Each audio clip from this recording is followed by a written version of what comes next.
Good morning. Legalism creates the opportunity for loopholes.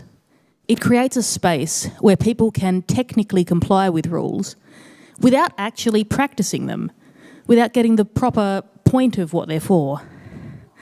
In my last sermon, the point I made was that the law from God is really about the vibe of the thing. It's about core principles and not following specific rules while completely missing the purpose of those rules. This theme continues here, through this though this passage goes into a little bit more depth about why that matters. In this case, the Pharisees have approached Jesus and raised a complaint about the fact that the disciples have been observed eating without washing their hands first, which is a traditionally required purification ritual. The hand washing here is specifically a command from tradition and not one which is scriptural. Jesus' response is not to make an attempt to explain or justify what his disciples are doing. His response is to ask the Pharisees why they break the commandment of God for the sake of tradition, for a man-made rule. To turn their attention back to themselves. You see, the Pharisees followed some traditions and rules that were not set out in the Mosaic laws. These rules were developed from people trying to understand how to apply God's law for Israel and grew over time to become more complicated and more restrictive. Mathew 15, 3-6 says, "And why do you break the commandment of God for the sake of your tradition? For God commanded, honour your father and mother, and whoever reviles father or mother must surely die. But you say, if anyone tells his father or mother, what you would have gained from me is given to God, he need not honour them. So for the sake of your tradition, you have made void the word of God." The parallel passage in Mark 7 uses the word korban, which means something has been dedicated to be set apart from God. Now, as a general rule, setting something apart for God's work would normally be something we'd consider to be a good thing, right? We look favourably on people dedicating time and resources to a good cause. But the specific practice Jesus was referring to wasn't honouring to God. In this specific scenario, people were freeing themselves of the obligation to care for their ageing parents by dedicating their assets to God, without needing to actually hand over those assets to the temple at the time. So those assets remained in control of the person who was dedicating them to God. They were pledging to give them at a future time. This was an act being done out of self-interest rather than true dedication. It made people look impressively religious to be pledging so much to the temple. But the practical results were reducing a person's responsibilities and liabilities while simultaneously putting their parents in a place of hardship by stripping away the care society expected them to receive. They had taken a specific practice, which was a good thing, the idea of dedicating things to God, and twisted it into something bad. Jesus goes on to say, "You hypocrites, well did Isaiah prophesy when he said, 'This people honours me with their lips, but their heart is far from me. In vain do they worship me, teaching as doctrines the commandments of men.'" These are quite strong words. Jesus was clearly unimpressed with the way the Pharisees elevated human traditions to be equal to or above the laws God gave to Israel, and turning those traditions into something that would distance people from God. I think it's important to note here that he doesn't say that the traditions are bad, nor does he say that they are good. The traditions are neutral in this case. The problem here is not about following or not following the traditions as an individual. The problem is about enforcing other people following a tradition and adding extra requirements to their lives. Jesus moves on from addressing the Pharisees to talk to the common people. Hear and understand, it is not what goes into the mouth that defiles a person, but what comes out of the mouth that defiles a person. The disciples have got distracted and asked Jesus whether he knew that the Pharisees were offended by what he said. This honestly seems like a rather stupid question to me. Considering what Jesus said, he probably knew that the Pharisees were offended before the Pharisees realised they were offended. But Jesus answers them, saying, "Every plant that my heavenly Father has not planted will be uprooted. Leave them alone. They are blind guides, and if the blind lead the blind, both will fall into a pit." Which is pretty much, don't waste time on them. There's a plan and it's not your job to fix them or stop them. Don't get distracted by those who want to have disputes over rules and traditions when there are unreached people who will actually be open to learning. So the disciples move on. Explain the parable to us. And Jesus' response is, "Are you still so dull?" Maybe they were too distracted by the offended Pharisees to realise that what Jesus said to the people, in this case, was actually quite clear and not much of a parable at all. But Jesus does go on to explain it even more clearly. Whatever you put into your mouth passes into the stomach and is expelled. What comes out of your mouth defiles a person because this comes from your heart. Evil thoughts, murder, adultery, sexual immorality, theft, false witness, and slander come out of your heart. Those are the things that defile you. Eating with unwashed hands doesn't defile anyone, because whatever they've got on their hands will pass through their body and be gone. What matters for a person's faith, what shows who they really are, is what comes out of them. Do they generate compassion, justice, love, and encouragement? Or do they create anxiety, stress, distrust, and pain? Of the things they can control, what are they focusing on, and what actions are they choosing? External factors can't define whether you are a good person. Only what you do can define what sort of person you are. So what does this mean for us here and now, going about our lives? The first thing I take away from this passage is don't go looking for opportunities to correct or judge people. The entire conversation the Pharisees were offended by was unnecessary and occurred because they intentionally sought to judge what Jesus' disciples were doing. Their offence was, to some extent, self-inflicted. Unsurprisingly, if you go looking for conflict, that tends to result in conflict. If you judge people, you will be judged. Sometimes conflict is needed, but that doesn't mean any of us should be going out to start it. The second thing is realising the need to be aware of the traditions that each of us follow. Where did those traditions come from? What is their actual purpose? Is it critically important, or is there some leeway in it? Is a non-critical tradition being valued more than something that really matters? Missing a ritual or not following a tradition generally does not do harm to anyone else. That doesn't mean throw them all out because they don't matter. They can still be good and they can still be useful. If you are in the habit of having a morning devotion or saying grace every time you eat, don't stop doing that just because you've been told it's not absolutely 100% necessary. Just don't obsess over them or try to enforce other people do the same thing because you've found it useful. Don't judge how strong someone's faith is by the rituals they follow. People's brains work differently.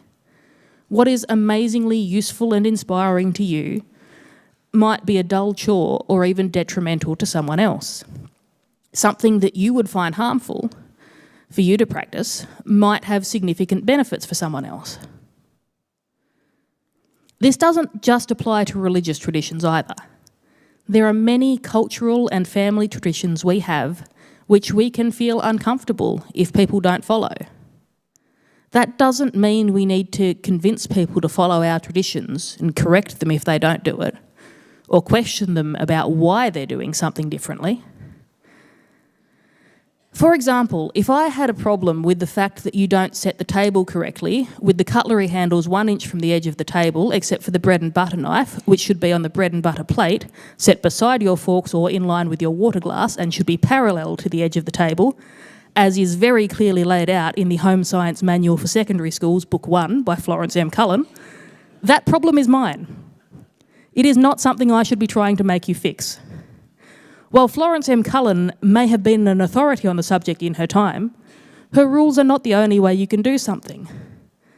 And they're not even that great. She doesn't even tell you where to put the fancy cutlery or glasses, noting that for a full, multi-course meal, full place setting, there is a lot of cutlery and glasses involved. Nor does she even mention where to put a spade.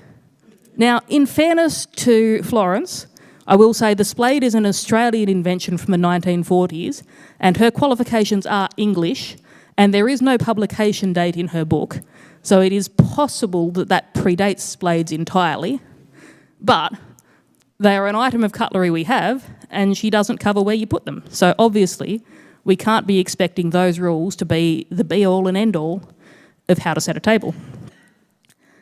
This sort of tradition is not critical. No one is going to get harmed if it's not followed.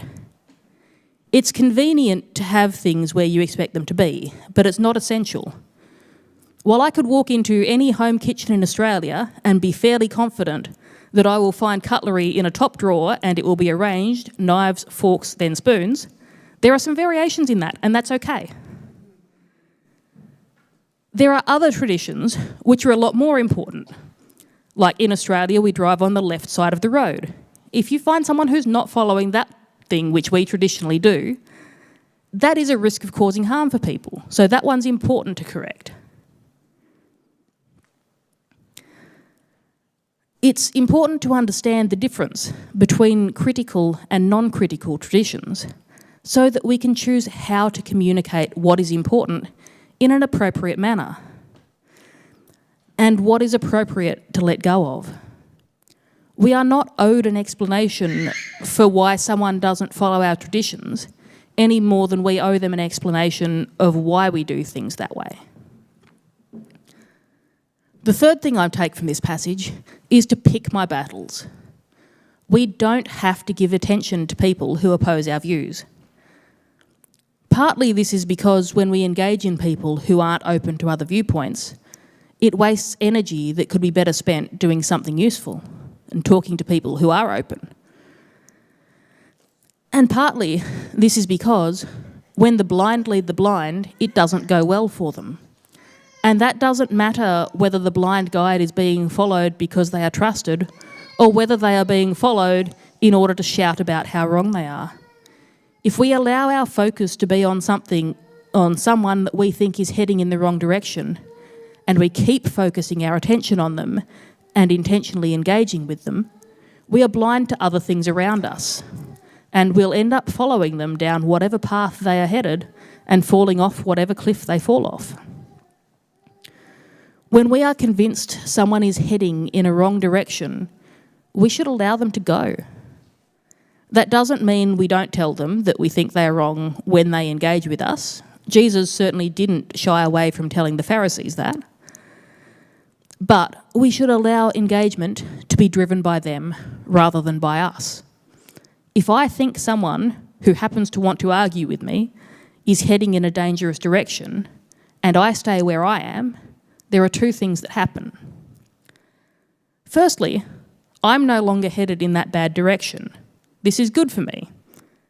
Secondly, if that person really wants to argue with me, if they're dedicated to that, they have to come to me, which means they have to move away from the bad direction they were headed in, which is good for both of us. The fourth thing that I take from this passage is that we need to focus on what we create and send out into the world rather than what we consume or take in. When we focus heavily on our own practices to stay good enough, whether that's religious habits or maintaining an Instagram-worthy home and garden and generally keeping up appearances, that takes our focus away from other things. A person can follow all of the right rules and still hurt people. The rules I follow mean nothing if I'm hurting people or neglecting people who I should be helping. It is possible to act unethically while complying with the law. Our focus shouldn't be on working out the loopholes to do what we want while technically maintaining compliance. Our focus should be on doing good in the communities that we are in, because that is what actually honours God. Now, this doesn't mean that you should completely not care what you consume, because the things you choose to surround yourself with can affect the way you think and therefore what you do.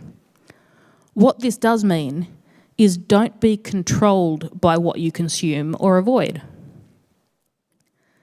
Something that you can't do without is controlling of you. Most of us would be aware of that. We see plenty of media talking about addictions to drugs or gambling or alcoholism. What people realise less often is that something you absolutely can't be around is also controlling you. The opposite of an addiction would be an intolerance or an allergy. Someone with a caffeine addiction who can't function without their coffee or energy drink is controlled by that. Someone with a peanut allergy who can't be in the same room where they're being eaten is also being controlled by that. A person who can't function without swearing or making comments of a sexual nature is being controlled by those things. But a person who can't tolerate being around other people who swear or talk about sex is also being controlled by those things. The Bible study group I attend has just finished watching through a show called The Chosen, which is following the disciples as they follow Jesus. One of the standout moments for me comes from one of the Pharisees, who has put out an appeal for information on where this Jesus bloke is and what he's doing and teaching. A Hellenistic Jew has done a long ride on horseback to provide this information and requests an audience. As he is trying to tell them the very important and somewhat time-critical information, our Pharisee keeps on interrupting him. "Where are your prayer tassels? What's that you're wearing?" And the guy's telling him, "Oh, it's damask, it's a pattern created by weaving silk and linen. That's 2 different fibres. Take it off now." Our Pharisee is so obsessed with the rules that he can't stand being in the presence of an issue without correcting it, even when this is detrimental to getting the more important information which he has actually been seeking for an extended period. So that's 4 points that I take from this passage to apply to life. The first one, don't go looking for chances to judge people. The second point, think about the traditions you follow and the purpose of those traditions. The third, don't allow others to steal your attention away from what is important. And fourth, think about the impact of what you do. Don't let external things steal your attention away from what matters. Now, as the band come up, I'm going to leave you with a couple of questions to ponder. The first question is, what man-made traditions do you follow which are important to you? The second is, are you holding too tightly to any of those, to the point that they're becoming a distraction or a detriment to your relationship with other people?